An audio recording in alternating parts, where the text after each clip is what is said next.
Hello everyone, and welcome to my channel, where I make videos about history, geography, geology, and more. In today's video, I want to share the interesting and unusual history of the Willamette Meteorite. The large car-shaped meteorite, which is one of the largest discovered in North America, traveled from space, crashed down on Earth during the Ice Age remaining completely intact, then traveled hundreds of miles downriver and then back upstream before any humans had ever laid any eyes on it. After making a unique geologic journey, it found itself forgotten until one man stumbled across it thousands of years later. No meteorite has had a journey as strange as this one, from space to crashing during the Ice Age, being part of native rituals, and having its resting space be changed multiple times. So sit back and enjoy the incredible journey of the Willamette Meteorite.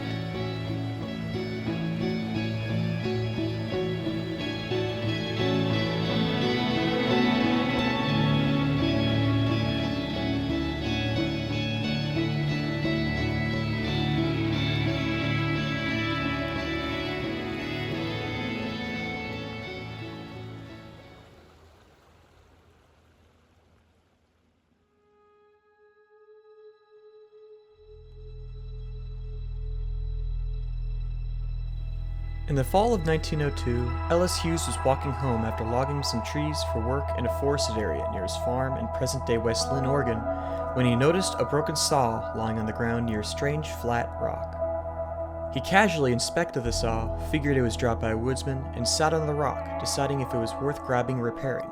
However, his attention quickly shifted to the strange flat rock he was sitting on. His friend Bill was there with him, and they began inspecting the rock, noticing its unusual shape and design, unique to anything they had ever seen before. Ellis found a stone nearby and hammered it into the rock. It rang like a bell. He felt right then that he had stumbled upon something important that he wanted to tell the world about, and he decided to find a way to secretly move the rock to his own land.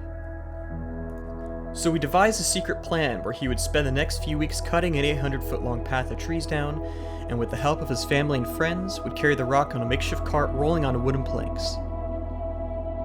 Once onto his property, he created a wooden shack to display the rock in, and people from all around the world began hearing about it. Ellis would rack in money, charging people to come into his land to see his prize.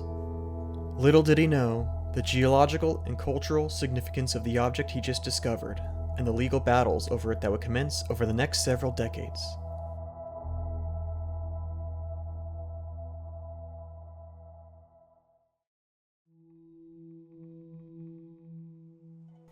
When word quickly spread about the object Ellis had, people in the area quickly figured out that the rock was indeed a rare meteorite. Skeptics became curious about how he obtained the object, and within a short time, the Oregon Iron and Steel Company found the path Ellis made on the land they owned, and found the very spot Ellis and his crew had dug up the rock. There are some reports that say they had offered as much as $100 for it, which would be roughly $3,500 today, and that Ellis had refused.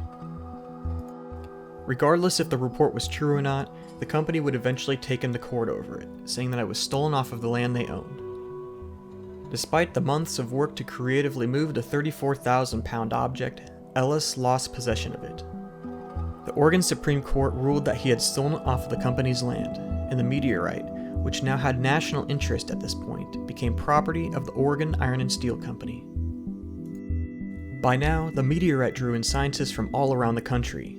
Henry A. Ward, a well-known geologist, traveled across the country from New York to study the celestial object. He is one of many to confirm the authenticity of the meteorite. It is composed of over 91% iron and small concentrated amounts of various metals that are extremely rare on Earth. The holes found on the object are made from extreme heating it faced as a meteor traveling through Earth's atmosphere at a high rate of speed. At the time, it was the third largest meteorite ever discovered, and the largest ever in the United States. The theory is that the meteorite crashed to the Earth over 10,000 years ago during the Ice Age in Canada or northern Montana, where a thick glacier somewhat cushioned its impact, keeping the rock intact and not making a crater. The meteorite became trapped in the ice until the glaciers started melting and backed up in a massive lake in western Montana dammed by a lobe of ice.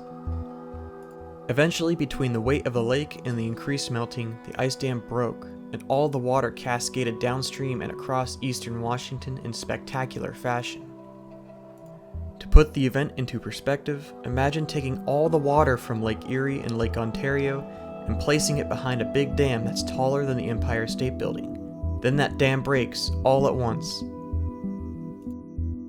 These glacial floods, which happened numerous times in the Pacific Northwest during the Ice Age, are known as the Missoula Floods.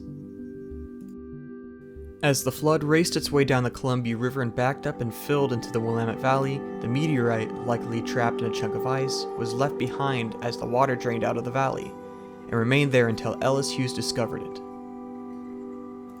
This theory today is still very much supported throughout the scientific community, as research is still uncovering clues about the Missoula floods. The term glacial erratic simply refers to a rock or boulder that is displaced by a glacier. The Willamette Meteorite isn't the only glacial erratic found within the Willamette Valley of Oregon. Just up the river, a glacial erratic can be found in downtown Tualatin. And further east past the city of McMinnville is a Bellevue erratic, the largest one found in the Willamette Valley, weighing roughly 160 tons before much of it was stripped by vandals. It sits 150 feet above the Yamhill River below.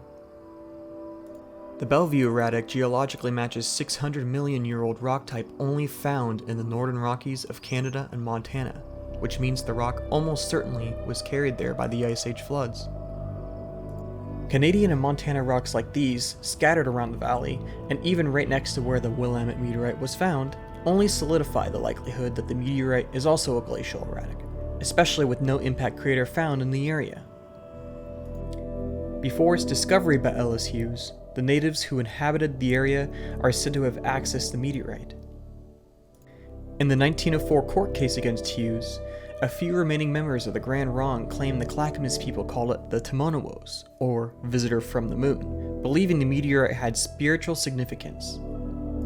They would supposedly wash their faces with the water that would pool in the meteorite's holes, and even dip tools in it, believing the water gave them healing and protection. The Clackamas tribe settled in the areas of present-day Oregon City and Gladstone. The meteorite was just across the river and up the hill from Willamette Falls, which was a major fishing spot for the tribes. Sadly, much of the Clackamas people were gone by 1904, and today they are considered extinct, with some remaining descendants still around as part of the Confederated Tribes of the Grand Ronde. Once the Willamette Meteorite was sold in 1905 to the American Museum of Natural History in New York, it remained there.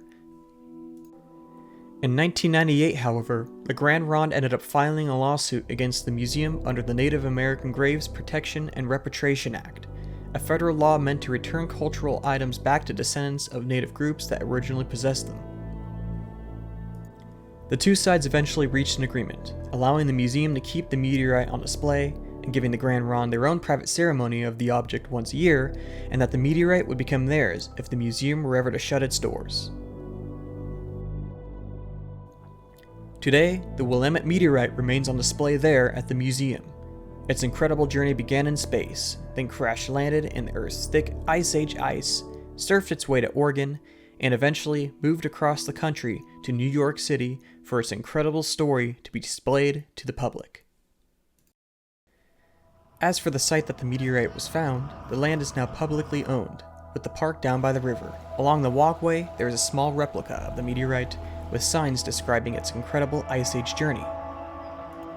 As for Ellis Hughes, the man who found the rare and unique piece of geological history and spent months with his family moving it to his own land, he would spend the remaining parts of his life on his land near Willamette, Oregon, bitter about the loss of the historic object before passing away in 1942.